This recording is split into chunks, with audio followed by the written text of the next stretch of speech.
નિત્ય રેવો રે સતસંગ માને જેને અઠેય પોર આનંદ રે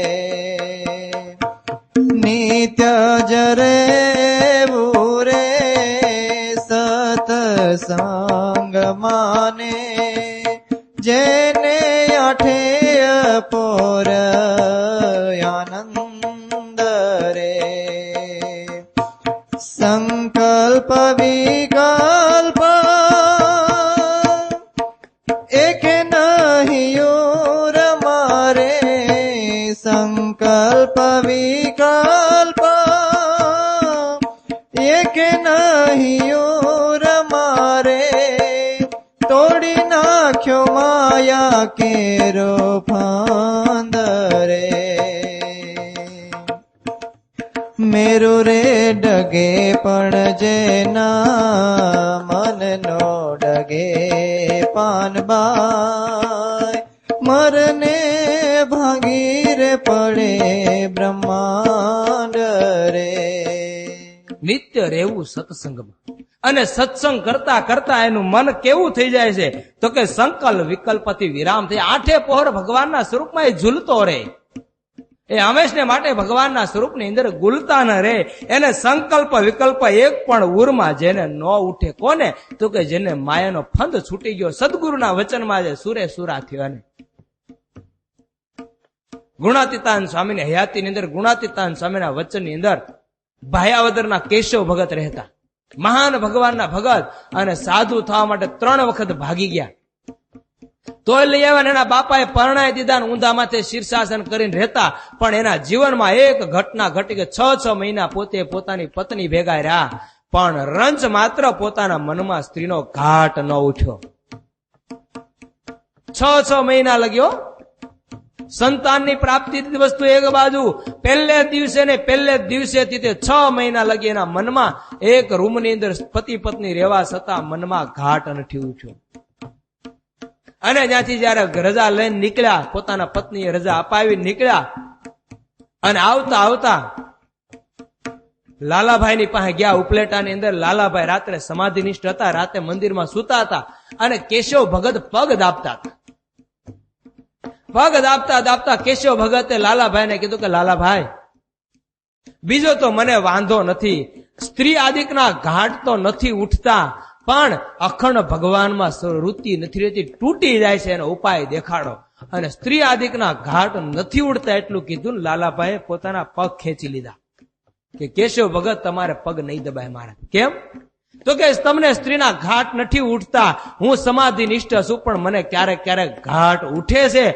માટે તમને ઘાટ નથી ઉઠતા તમારાથી મારા પગ નહીં દબાય આને સદગુરુના વચનમાં રોકેવાય આને શિષ્ય કહેવાય એટલે આ સ્વામી કે જેને માયાનો ફંદ તોડી નાખ્યો ગંગા સતી કે એને ક્યારેય પણ ગાઢ સંકલ્પ ન ઉઠે અને ભક્તિ કરો તો એવી કરજો પાનબાઈ હે ભક્તિ કરો તમે એવી કરજો રાખજો સદગુરુના વચનમાં વિશ્વાસ હે એના વચનમાં તમે વિશ્વાસ રાખજો એમ ગંગા સતી બોલ્યા તમે થાજો સત ગુરુજીના દાસ હે તમે દાસ થાજો પણ અત્યારે દાસ ક્યાં કોઈ થવું ગમે મને નથી ગમતું તમને નથી ગમતું ગમે હે મને એમ થાય છે કે હું ક્યાંક થઈ જાઉં અને તમને એમ થાય હું ક્યાંક થઈ જાઉં પણ દાસ થવું કોઈ નથી ગમતું એક ભાઈને કીધું કેમ છે ભાઈ તમે દાસ જેવા લાગો તો કે ભાઈ કીધું મને દાસ નહીં કહેવાનું કે લાલ કહેવાનું સારું ભાઈ તને લાલ કહે હવે અને ઘણા ભગત છો ને તો કે હું ભગત દેખાવ એલા ભાઈ તને ભગત કે કોણ માટે જેને ભગવાનનો ભક્ત થયો ને કદાચ દુઃખ આવે ને જગતના તો એનું મન ભાંગી ન પડે અને સામે છેલ્લે શબ્દમાં એમ કીધું નિષ્કુળાનંદ કહે ન જોવું એને પ્રગટ ભજવા આપને પ્રગટ ભગવાનને ભજવા હવે સ્વામી ભક્તિની કથા બહુ સરસ સમજ્યા જેવી છે જીવનમાં ઉતાર્યા જેવી હવે સ્વામી કે પ્રગટ ભજવા આપને એટલે કે પ્રગટ ભગવાનને ભજવા જો પ્રગટ ભગવાન સમજાણા હોય ને તો ભક્તિમાં ખૂબ સુખ આવશે ખૂબ આનંદ આવશે પણ જો પ્રગટ ભગવાન નહીં મનાણા હોય તો સુખ નહીં આવે આપણે દર્શન કરવા જાય ઉપર બેઠા જાય તો આપણને શું દેખાય? તો કે પથ્થર દેખાય. અહીંયા આપણે ઉભા રહી કથામાં બેઠા છીએ, શું છે? તો કે ચિત્ર પ્રતિમા છે. પણ એમાં એમ થાય કે આ પ્રગટ મહારાજ છે તો પ્રગટ ભક્તિ. એક ગામમાં ભવાયા રમવા ગયેલા, સમજ્યા? એક ગામમાં ભવાયા રમવા ગયા. હવે નાનું એવું એક મંદિર, પણ હવે આ પેલાની સિસ્ટમ તો હોય ને કે સ્થાયી ભગવાને ન કરતા, એમને ખાલી મૂકી દે. ભગવાન ફરતા હોય સારે કોઈ. પરોક્ષનું મંદિર કૃષ્ણ ભગવાનનું. હવે ભવાયા આવ્યા ને ગામનો મંદિરનો પૂજારી હોય, ભવાયા જોવા જાય કેવું દેખાય? ખરાબ દેખાય. હવે પૂજારીને ભવાયા જોયા હતું ને ડાકલી વાગી ને આને હળવળ ઉપડ્યું. હવે જોવા જાય તો ઉપાધિ. હવે જોયા વગર રેવાય નહીં, કરવું શું? હવે મંદિરમાં દિવાલ ઊંચી, માથોડું એક કરવું શું? મંદિરમાં ટેબલ બેબલ ગોત્યું પણ કાંઈ મળ્યું નહીં. કાંઈ મળ્યું નહીં. મળ્યું નહીં તો કરે શું? તો ભગવાનની મૂર્તિ ફરતી હતી ને લઈને કૃષ્ણ ભગવાનની મૂર્તિ ત્યાં મૂકી દીધી. ખંભા ઉપર ઉભા રહીને આખી રાત ભવાયા જોયા. અને હવારે મૂર્તિ ઉપાડીને પાછી હતી મૂકી, પણ મૂર્તિ ત્યાં મૂકીને આંખમાં આહુડા પડી ગયા. હર મહારાજ, મારાથી આવું થઈ ગયું. એને એટલો તો પ્રગટ ભાવ આવ્યો, આપણને એટલો નથી આવતો. સમજાય? આપણે ભગવાન સામે ઉભા ઉભા મન જ્યાં ત્યાં પાટકતું હોય છે, બોલો, જ્યાં ત્યાં રખડતું હોય. પણ જેને મન ભગવાનમાં લાગ્યું, એને ક્યારેય પ્રગટ ભગવાનમાં જેને મન લાગ્યું એની ભક્તિમાં ક્યારેય દૂર નથી. અને પ્રગટને જયારે ભગવાન ભજે ને, પ્રગટ સમજીને, ત્યારે ભગવાનને એની પાસે આવવું પડે છે, અવાઈ જાય. સમજી રાખજો. ભગવાનની પ્રગટ ભક્તિ કરે ને જીવાત્મા, પ્રગટ સમજીને ભક્તિ કરે ને, ત્યારે ભગવાન એનાથી એક સેકન્ડ દૂર નથી રહેતા. એની હારે ને એની હારે રે. એને ક્યાંય દૂર ન જાય, આવી જ જાય ભગવાન ગમે ત્યાંથી. એક ફેરું અકબર અને બિરબલ બંને ભેગા થયા. નામદાર અમારા તો હિન્દુના શાસ્ત્રમાં તો એવું લખ્યું છે કે ખુદા પૃથ્વી પર આવે છે. ત્યાં અકબર કે બિરબલ હવે તારી વાત તો આવીને આવી. હા હવે કે નાના છોકરા, હવે ખુદા કઈ ભગવાન આવે પૃથ્વી પર? અમારા કુરાનમાં કે ખુદા આવતા નથી પૃથ્વી ઉપર.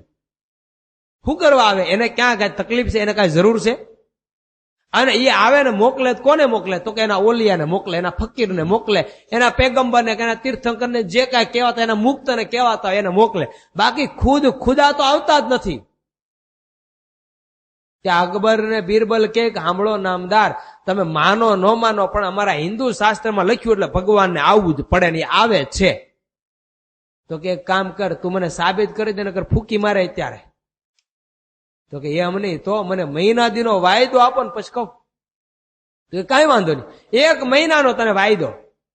અને 1 મહિનાનો, હવે જેને 5 મિનિટનો વાયદો મળે ને બાજી ઉલટી સુલટી કરી નાખે, એ બિરબલ ને 1 મહિનાનો વાયદો મળ્યો. 1 મહિનાનો વાયદે એ રાજાને એક નાનો કુંવર હતો, 8 મહિનાનો.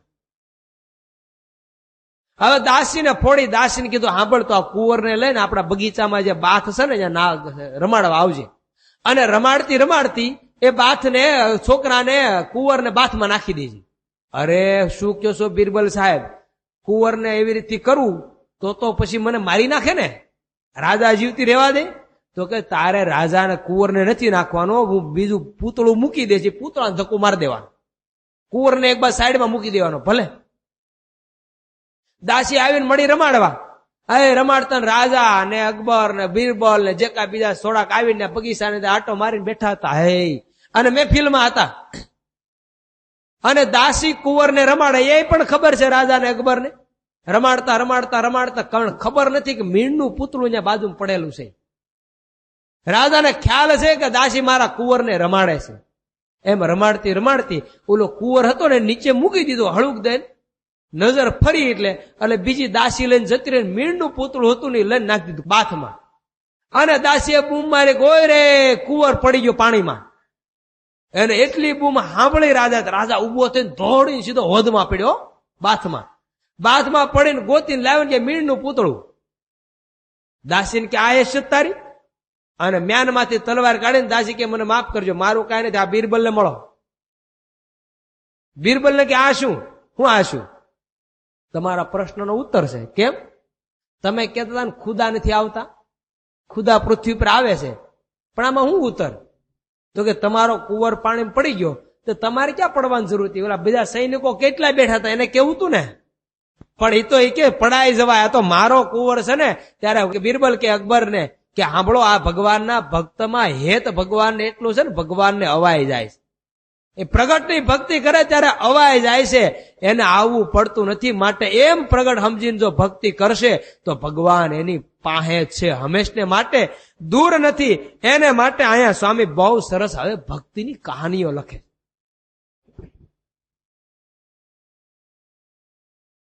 પ્રગટ પ્રભુની ભક્તિ અતિ સાચી જી, પ્રગટ પ્રભુની ભક્તિ અતિ સાચી જી, જે હા ભક્તિ ને માટે મોટે સાચી જી, જે ભક્તિ ને મોટે મોટે જાચી જી, તે વિના બેજી છે સર્વે કાચી જી, દેહ વિના બીજી છે સર્વે કાચી જી, તે હમાના રેવું કે દિયે રાચી જી, દેહમાં રેવું કે દિયે રાચી જી.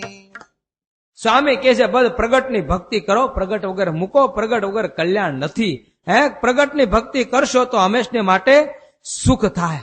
અને પ્રગટને મૂકીને જયારે તમે ભક્તિ કરવા હાલશો ને ત્યારે સ્વામી કહે એને તો દુઃખ થશે.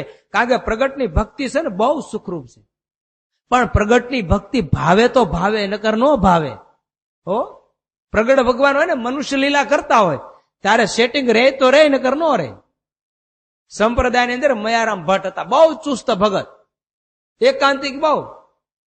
એટલે ધર્મનું ખંડન નથી, સમજો, ધર્મ પાળવાનો, પણ ઓવર નહીં, ભગવાનને મૂકી નહીં.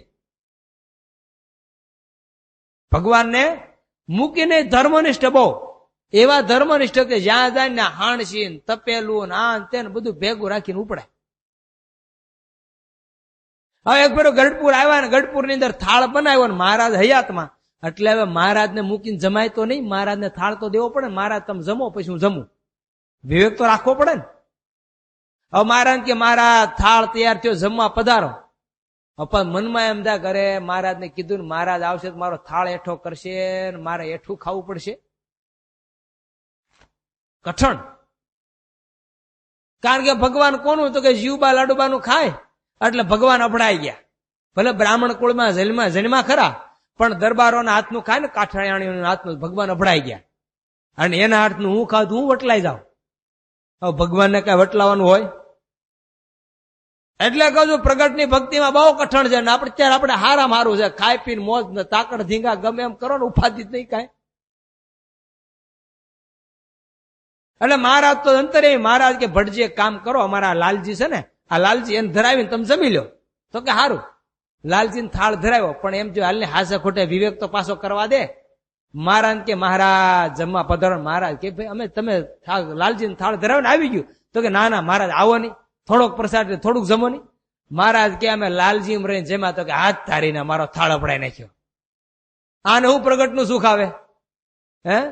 પ્રગટ ભગવાન હોય ત્યારે વસ્તુ જુદી હોય, ઈ બોલે ધર્મ થાય. સમજો, પ્રગટ ભગવાન હોય ત્યારે બોલે ધર્મ થાય, ક્રિયા કરે ધર્મ થાય.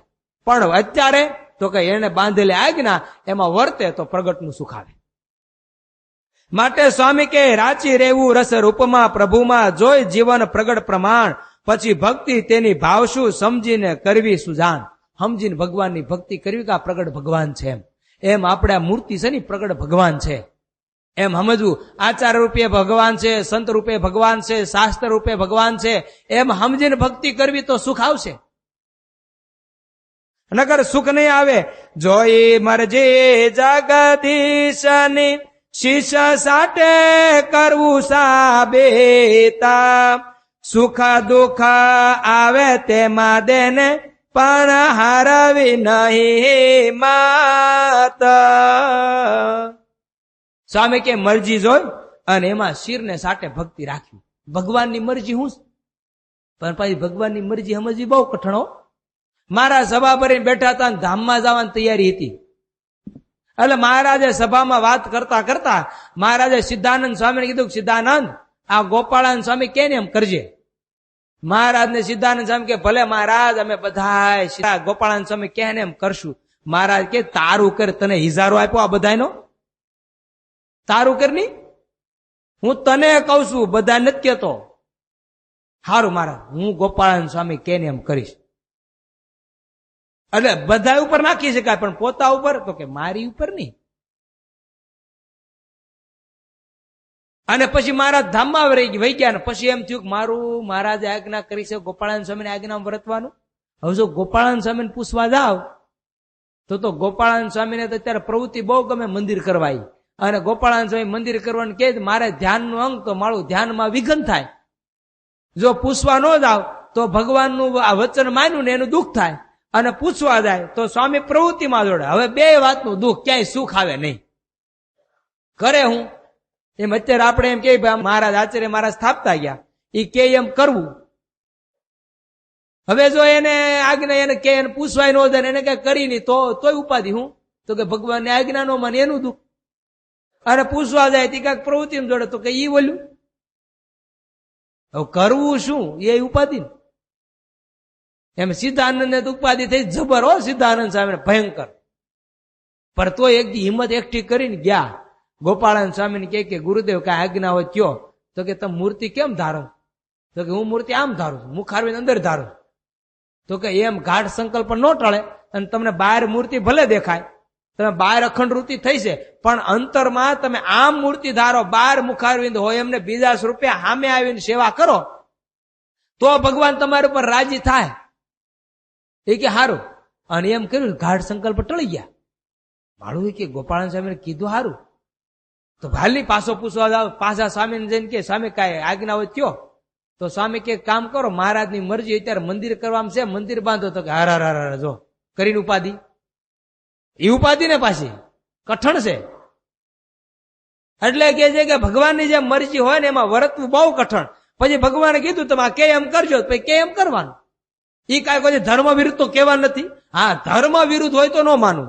કોની એક વાત એ અનુસંધાન રાખવું. ધર્મ વિરુદ્ધ હોય તો ન માનવું. ભગવાને બાંધેલી આજ્ઞા હોય તો 100% માની લે. એ તમને એમ કે ભાઈ તમે પ્રાઇવેટ આવું કરો તો ન માનવું. એમ કે તમે દેવની આજ્ઞા વર્તો, દેવની આજ્ઞા રહ્યો, ભગવાને કીધું એમ કરો તો ક્યાં વાંધો, રહેવું જ જોઈએ. એમ જ છે. પણ સિદ્ધાનંદ સ્વામીને આજ્ઞા કરી મંદિર કરો, પછી મંદિર કરવા ગયા. અને એમ કરતા કરતા બગડનું મંદિર કરતા, અને બગડના દાહા ખાસરે મંદિર કરાવ્યું. એ દાહા ખાસરે 4 ભાગ કર્યા, અને 3 દીકરા હતા. જોજો હરિભગત કોને કહેવાય. હરિભગત ની વ્યાખ્યા આવે, જેને પ્રગટ ભગવાન સમજાણા હોય એની વ્યાખ્યા આવે. એ દાહ ખાસરે પ્રગટ ભગવાનની ભક્તિ હતી ને પ્રગટ ભગવાન સમજાણા હતા. એ દાહ ખાસરે 3 દીકરા હતા ને 4 ભાગ પાડ્યા. 1200 વીઘા જમીન હતી. દરબાર ને જે કાંઈ ઘરેણા બધું હતું ને એના 4 ભાગ પાડ્યા. 3 ભાગ એક દીકરાનો, 4થો ભાગ મંદિરનો. અને આપણે કેલા ભગત ધૂન લખાવજો તો કે સ્વામી ઉપાધિ છે થોડી. અને પ્રગટ સમજાણા કેવાય. કઠણ છે હો ભાઈ, પ્રગટ સમજવા બહુ કઠણ છે, બહુ એટલે બહુ. અને ઘણા લખાય આપી દેતા નથી, એ ઉપાધિ. એને પ્રગટની ભક્તિ પાછી. ક્યાં જાવ તો કે અક્ષરધામમાં. એ મોટી તો પેલા લખાવી જ નહીં. આની બધી સંપ્રદાય, આખા સંપ્રદાયમાં એક જગ્યાએ ઉત્સવ હાલતો હતો. આ ઉત્સવની અંદર ઓલા ઘનશ્યામ જન્મોત્સવની સડાસડી હાલતી હોય ને બોલની, એમાં હાલતા હાલતા હાલતા હાલતા કાંક 10 લાખે ઉત્સવ ગયો સડામણી. 10 લાખે ગઈ ને અને આરતી કરી લીધી. એના વરહ વહી ગયા હાથ, પણ ઓલા 1 રૂપિયો ન આપ્યો. આને હું પ્રગટની ભક્તિ છે. અને હકીકતમાં ભાગવતમાં એવું લખ્યું છે કે તમે દાન દેવાનું સંકલ્પ કર્યા પછી ન આપો તો મરીને ભૂત યોની પ્રાપ્ત થાય. આ ભાગવતની કહાની છે, મારી નથી. એટલે એ સમજી તો પેલા સંકલ્પ જ ન કરવો દેવાનો ક્યાંય, અને કર્યો તો પછી દીધે છૂટ. એટલે કે પ્રગટની ભક્તિ બહુ કઠણ છે. અહીંયા પ્રગટને ભગવાનના ભક્તને રાજી કોણે કર્યા? પ્રગટ ભગવાનને. એના સ્વામી અહીંયા નામ આપે છે. રામનું કામ કર્યું કપીએ, લાવી પથ્થર બાંધી પાજા. રામનું કામ કર્યું કપીએ, લાવી પથ્થર બાંધી પાજ.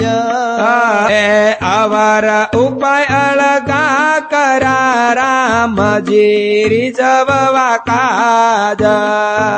અવર ઉપાય અળગા કર્યા, રામજી રીઝવવા કાજ. સ્વામી કે બસ વાંદરા ભગવાનને રાજી કરી લીધા. રામને લો, કોને રાજી કર્યા? વાંદરા. કે માણા હતા? પશુ હતા, એને રામને રાજી કર્યા, પણ માણા રાજી ન કરીએ ક્યાં? સમજાય? ખ્યાલ આવે ને આપણે? એટલે કે છે એ વાંદરા કેમ વર્ત્યા? તો કે એ જ ધ્યાન, એ જ ધારણા, એ જ જપ તપ ને તીરથ, એ જ અષ્ટાંગ યોગ સાધન, એ આવ્યા પ્રગટ ને અર્થ. બસ રામે કીધું કે જાઓ યુદ્ધ કરો તો કર્યું. રામે કીધું કે જાઓ એટલું આમ કરો તો એટલું કર્યું. અને આપણને તો ભગવાન શિક્ષાપત્રી ને બધા શાસ્ત્રો લખીને ગયા, પણ એ આપણને ક્યાં સમય છે એ પ્રમાણે વર્તવાનો? અને તોય અમે પ્રગટના ઉપાસક. એલા એમને પ્રગટના ઉપાસક નો થવાય. તને પ્રગટ સમજાણા હોય ને તો તલે તલની ભગવાનની આજ્ઞા તારે પાળવી પડે. રામજીના વચનમાં તલે તલમાં સુરે સુરા થઈ ગયા વાંદરા. પશુ હતા તોય. અને તું તો 2 પગ વાળો છો તોય આજ્ઞા વર્તતો નથી. અને કહેવાય છે ને સાહિત્ય કલાકારો દ્રષ્ટાંત દે કે પશુ માત્ર ને આડા બનાવ્યા ને એ હાલે ઉભા, અને માણસ માત્ર ને ઉભા બનાવ્યા ને હાલે આડા. એ રાજી કરવા કઠણ છે. એટલે કે નર નહીં એ વાનર વળી તેને રાજી કર્યા શ્રી રામ. એ ભક્તિ બીજા ભક્તની તે કહો આવી છે કામ. લ્યો એ ભક્તિ શું કામમાં આવે? શું કરવા? તો કે ભગવાનને રાજી કરવા માટે ન કરે તો એ ભક્તિ શું કામની? અને વાંદરાએ ભગવાનને રાજી કરવા માટે બધું કર્યું તો ભગવાન એની ઉપર રાજી થઈ ગયા. માટે સ્વામી કે રાજી કરા એમ કરો, કારણ કે પ્રગટ છે, એને આજ્ઞા વર્તો કે એમ કરો. નરન આવ્યા પશુ પાડમાં, પશુએ કર્યા પ્રભુ પ્રસન્ન. સમો જોઈ જે સેવા કરે તે સમાન નહીં સાધન. નિષ્કળાન સ્વામી કે પ્રગટ ભગવાન હોય ને ત્યારે જે કેની સાધન કરો, બસ એ તમામ સાધન આવી ગયા. એમાં બધું આવી ગયું. સ્વામી કે નર નો આવ્યા પશુ પાડમાં. એ માણસો કાંઈ લંકાના માણસો કોઈ આવ્યું? વાંદરા જેવા કેવાના? કેટલી જગ્યાએ ભગવાન ગયા કે ભાઈ મારી સીતા ખોવાણી, તમે કોઈ હાથ ઝાલશો? કોઈ હાથ ઝાલ્યો? કોઈ નો ઝાલ્યો. પણ વાંદરા હાથ ઝાલ લીધો. એમ ભગવાનના કામમાં આવું. એટલે સ્વામી કે વણ સમાની જે ભક્તિ હતી કુરાજી કરવા કાજ, માટે જનસમો જોઈને રાજી કરવા શ્રી મહારાજ. અહીંયા ભગવાન જેમ કે ને એમ પ્રગટ ભગવાન હોય ત્યારે જેમ કેમ કરી લેવું. અને અત્યારે ભગવાન જેમ આજ્ઞા કરી હોય ને એમ વર્તી લેવું. જો સુખ લેવું હોય તો. નગર પ્રગટ હારે રહીને તો સુખ ન હોય. મયારામ ભટ્ટ ને મહારાજ ને એ બધા જેતપુર ગયેલા. જેતપુર ની અંદર મહારાજ ને ભાણા કાપડીએ દહીં ને બાજરાનો રોટલો આપ્યો. એ મહારાજ માણકી ઘોડી ઉપર બેઠા બેઠા દહીં ને બાજરાનો રોટલો જમતા હતા. દહીં અને બાજરાનો રોટલો જમતા હતા. ને એ સમયે મહારાજ ભાગ્યા. મહારાજ કેલા વાર આવી, ભાગો ભાગો. મહારાજ દહીં નો દોણી હતી ને એ મહારાજે કાખમાં દબાવી અને હાથમાં બાજરાનો રોટલો અને માણકી ઘોડી પર લગામ મૂકી દીધી. મહારાજ દહીં અને રોટલાનું બટકું ભાંગે ને દહીં લઈને ખાતા રોટલો ખૂટી ગયો. અને કાઠી દરબારો એમ થયું મહારાજ પ્રસાદ પ્રસાદ એમ કરતા કરતા ધોડ્યા વાહે. મહારાજ અમને પ્રસાદ, અમને પ્રસાદ, અમને પ્રસાદ એમ કરતા કરતા કાઠી દરબારો મહારાજની વાહન હારે મયારામ ભટ્ટ હાવ ધોડ્યા. હવે ગોજત નદી આવી, એમાં કેડ કેડ સામે પાણી કઈ ના માણકી થોડે? એ તો ભાઈ ભગવાન ભગવાન ને પાણી પાણી નડે. પાણી આવડું, માણકી ઉભી રહી ગઈ. કાઠી દરબાર આવી ગયા. મહારાજ જમતા હતા, માટલું ખેવા ગયા દોણી દહીંની. તે મહારાજે જોરથી પસાડી, બીજા હાથથી આમ પસાડી માટલું તોડી નાખ્યું દહીંની દોણી. અને દહીં આખું નદીમાં ફોદા ફોદા વેરાઈ ગયું. તો ઓલા કાઠી દરબારો નીચે ઉતરી અને મીડા દહીં ખાવા. પણ મયારામ ભટ્ટ કે કાઠી દરબારો અણગણ અણગણ, કે ભટડા તારે અણગણ, અમારે નહીં. આ પ્રગટનું સુખ છે, સમજાય? આ પ્રગટનું સુખ. પણ અત્યારે તો મહારાજ કીધું કપડેથી પાણી ગાળવું એટલે ગાળવું જ પડે. પ્રગટ સમજાણા હોય તો. મહારાજ કીધું તમારે તેલ ઘી ને દૂધ કપડેથી ગાળવું એટલે ગાળવું જ પડે. પછી તમે એમ કે આ ડબલ ફિલ્ટર આવે કે પછી આમાં કઈ રસબસ નથી નીકળતી તો હાલે. તો તમારી બુદ્ધિ મારી બુદ્ધિ ભગવાન કરતા મોટી હે? અને તમે હું કઈ ભગવાન કરતા મોટા? પણ આ તો છે ને જીવને ધર્મ પાળવો કઠણ પડે ને ભગવાનની આજ્ઞા પાળવી કઠણ પડે એટલે વચલો રસ્તો કાઢે. પણ વચલા રસ્તા વાળાનું કલ્યાણ થતું નથી એમ આ નિષ્કુળાન સ્વામી કહે છે. એટલે ભગવાનના ભક્તોને પ્રગટ સમજીને ભગવાનની ભક્તિ કરવી નકર હંમેશને માટે સુખ થાય. એટલે સ્વામી કે જે સામે જેવું ગમે હારીને તેવું કરે થઈ તૈયાર તેમાં સમવિષમે ભાવ સરખો એક ઉરા માહી નિર્ધાર. સ્વામી કે જે સમય જેવું ગમે હરીને તેવું કરે થઈ તૈયાર. લ્યો ભગવાનને જેવું ગમે ને એવું થઈને તૈયાર થવું થવાય આપણાથી? અને હું તો કહું આપણે તો કામ થઈ ગયું અત્યારે આવ્યા હો. ભગવાન વખતે હોત ને તો આપણું ભેગું થાત જ નહીં, દાંડિયા ડૂલ થઈ જ ગયા હોય. કારણ કે મહારાજ કેવી પરીક્ષા લે શું ખબર, એને ગમતું હોય શું ખબર આપણને હે? આપણે સંપ્રદાયમાં જોઈએ તો મહારાજ જયારે હયાતમાં હતા અને ગોંડલના શેખ મૈયા મહારાજના દર્શન કરવા આવ્યા. મુસ્લિમ મહારાજના દર્શન કરવા આવ્યા ને મહારાજને દંડવત કર્યા એટલે મહારાજ ઉભા થઈને મુસ્લિમને ભેટ્યા. હાથમાં થોડો મુસલમાન છે, દેહ મુસલમાન છે. મહારાજ ભેટ્યા એટલે તરત બીજા મારી તમારી જેવા હતા ને એને મનમાં રાખ દે છો કે આ માળો હોય કે જયારે જયારે આવે ને ત્યારે મહારાજને ઉભા થઈને ભેટે ને મહારાજને નાવા જવું પડે. પણ હવે છે ને એવું કરીને કે આ માળો કોઈ દી આવે જ નહીં, આને સંડવાડી દેવો જોઈએ આપણે. હવે મહારાજને એમ જો કે આને સંડવાડવો છે હાલની હું આને દેખાડતો કે ભગત કેવો છે. બધા સભા પૂરી થઈ, મહારાજ અક્ષરવાડીમાં ગયા એટલે મહારાજે આને બોલાવ્યા. હાંજનો સમય બધાને કીધું તમે જવા દો ને શેખ મૈયાને મોકલો ને શેખ મૈયા આવ્યા અને મહારાજને બે બેઠા હતા ને એમ કરતા કરતા મહારાજ કીધું શેખ મૈયા તમને અમારી પ્રગટ ભક્તિ? તો કે હા હું કહું એમ કરો. તો કે હા મહારાજ અત્યાર લગી તમારી એક પણ આજ્ઞા મેં લોપી નથી. મહારાજ કે સાચું? તો કે આ લોપશો? તો કે ના મહારાજ ન લોપું. તો મહારાજ કે અમને મારો લ્યો, શું કરવું હે? થાય મારો લ્યો અમને. શેખ મૈયા કે મહારાજ ઈ તો કેમ બને? મહારાજ કે મારો નહીં. મહારાજ તમે મારા ઈષ્ટદેવ તમારી પાસેથી કલ્યાણ લેવું તમને મરાય? મહારાજ કે મારો, અને તમારે મારવો ન હોય મને તો બૂમ પાડો કે હું મારીશ એમ. મહારાજ બૂમ પાડું પણ મારું નહીં. હા બૂમ પાડો. તાણેથી બૂમ મારી મહારાજ હું મારીશ. ત્યાં મહારાજે બૂમ પાડી છે કોઈ હાજર આમને મારે છે. શું કરે આપણે ઉભા રે? ત્યાં તો ઓલા હતા ને ઈર્ષ્યા વાળા આવીને મળ્યા છે. મહારાજ કે મહારાજ શું કામ છે? મહારાજ કે અમને મારવા તૈયાર થયો, જો ખુલ્લી તલવાર હાથમાં અને મારા ગળે તલવારે ડાળી. મહારાજ કે મારો મારી નજર આમે આને. ત્યાં તો ઓલા ઉતરી જ પડ્યા, મર્યા મારવા હો શેખ મેન, એવા માર્યા ઠમઠોરી નાખ્યા. અને ત્યાંથી કાંડું પકડીને દાદાના દરબારમાં લાવ્યા, ગોપાળાન સ્વામીને વળી જમવા આપ્યું. ત્યાં મહારાજ ઉગમણા બારના ઓરડાને ઓસરી આવ્યા. મહારાજ કે આને કોને જમવા આપ્યું? મારવા તૈયાર થયો અમને. કાઠી દરબારો મારીને કાઢી મૂકો આને. અને પાછા માર્યા અને કાઢી મૂક્યા. અને પાછો મહારાજે પત્ર લખ્યો કે અઠીભાઈ ને માલુમ થાય કે શેખ મૈયા અમને મારવા તૈયાર થયા હતા તો શેખ મૈયાને પોતાના રાજમાંથી દેશવટો અત્યારે આપી દે અને જે કાંઈ ઘર વખરી હોય ને લૂંટી લે. અને શેખ મૈયા ત્યાં જઈને ઉભા રહ્યા અઠીભાઈ પાસે, અને ત્યાં પત્ર વાળો આવ્યો ને પત્ર વાંચ્યો. અને પત્ર જ્યાં વાંચ્યો ત્યાં તો અઠીભાઈના રૂવાડા રોમે રોમ ઉભા થઈ ગયા. મારા ઈષ્ટદેવને મારવા તૈયાર થયો. અઠીભાઈએ ઉભા થઈને બે ધોલ સટા સડસડાઈ દીધી અને બધું જ આસકી અને પોતાના બે પુત્ર અને સ્ત્રી હાથે પગે ઘરેથી કાઢી મૂક્યા ગોંડલના રાજમાંથી. આપણે હોત તો કંઠી રેત. અને શેખ મૈયાએ તો કંઠી નથી તોડી, સ્વામિનારાયણનું ભજન નથી મૂક્યું. પ્રગટ હોય ને ત્યારે કઠણ છે. માટે કહું અત્યારે આવ્યાની બરોબર છે. આપણે તાકડ ધીંગા થાય અને જે હારું મળે ને ખાઈ પીને મોજ કરી લે. હા, અને જાને તો મોજ શોખ કરવાનો બહુ આનંદ છે. ઓલાને બે ને એકાંતિક ને હારું ભાવે છે, ઓલાને હારું ભાવે. ભક્તિ કરવી ત્યાં કોને ભાવે છે? કઠણ છે. જેને ભગત એને જ કહેવાય કે જે પંગતમાં પીરસાણું જમી લઈને ભગત કહેવાય. પંક્તિ ભેદમાં જમ્યો એને ભગત નો કહે. પંક્તિ ભેદનું મોટા મોટું પાપ છે.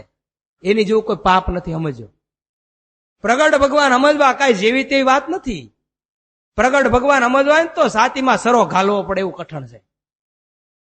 આ તો વાતું કરી ગમે ભગવાનની ભક્તિ કરીને પાછી ભગવાનની આજ્ઞામાં વર્તવાની પ્રગટની ભક્તિ છે.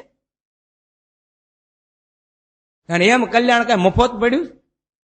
એમ કલ્યાણ મળતું હોત ને તો જગતના બધા મળી ગયા હોત ને અહીંયા એટલા જન્મ લઈને હેરાન કા થયા હોત, ઘરી ન ગયા હોત. અને હજી આ જન્મે આમ કરશું કે હજી સેટિંગ નથી કાંઈ. એ જેથી શેખ મૈયા જેવું થાય ને તેથી કલ્યાણ થાય. એટલે કઠણ છે ભગવાનના ભક્તને મોક્ષ મેળવવો બહુ કઠણ છે. અને જ્યાં લગી શેખ મૈયા જેવું નહીં થાય ત્યાં લગી કઠણ છે. શેખ મૈયાને પછી તો ત્યાંથી મોકલી દીધા ને એના સંબંધીએ કીધું કે જો તું કહેતો તો હિન્દુ ધર્મ સ્વીકાર્યો, લે આ તને શું મળ્યું?